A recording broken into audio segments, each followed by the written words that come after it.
I was asked my sophomore year if I would come and play at the particular time in the Winter League with the Orioles. It was the Baltimore Orioles, but it was, in the Winter League it was called the San Mateo Orioles, but it was sponsored by the Baltimore Orioles. And I remember an article in the newspaper, I thought of this morning, but an article in the newspaper that called me precocious, and at the time I didn't know what the word meant, so I asked my dad and found out that it meant ahead of my time, that I was into the sport and knew more about, most kids my age at that time.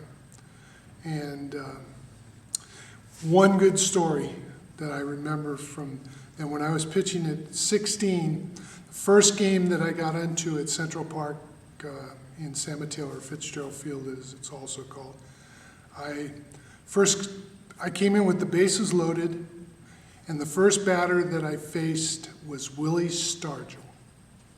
And Willie Stargell later became a really great player for the Pittsburgh Pirates. And if you know San Mateo Park, at that particular time there was a telephone pole in right center field. And there was a short right field fence and balls went out onto the El Camino.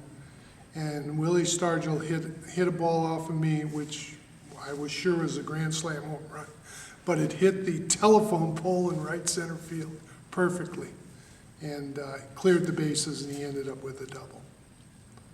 Playing with the older guys, the experience that I got, I seemed to grab onto the experience of guys who had played, a minor league baseball and that, especially the catchers, because I was a pitcher. The catchers were very educational, things that I was taught. I always felt it was learning. I was being taught, and I tried to pick up on most of the stuff that I could. Yes, I played all the way until I was about 30 years old. I played, for the San Mateo Blues. I played for the Menlo Park Reds, and then there were several renegade teams that I would go play for every once in a while too. There were friends who were playing on other teams too, and I went and started playing with them, and I just decided to go with them afterwards, because San Mateo usually picked up young players when they could, and gave people the opportunity to play and stuff.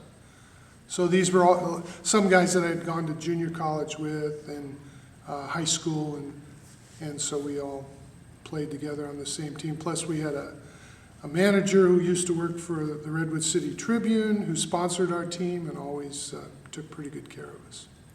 Well, in the summertime we used to play every Sunday, usually, and then we went to tournaments and things like that. So, during the summertime I'd say we might have played between 25 and 30 games.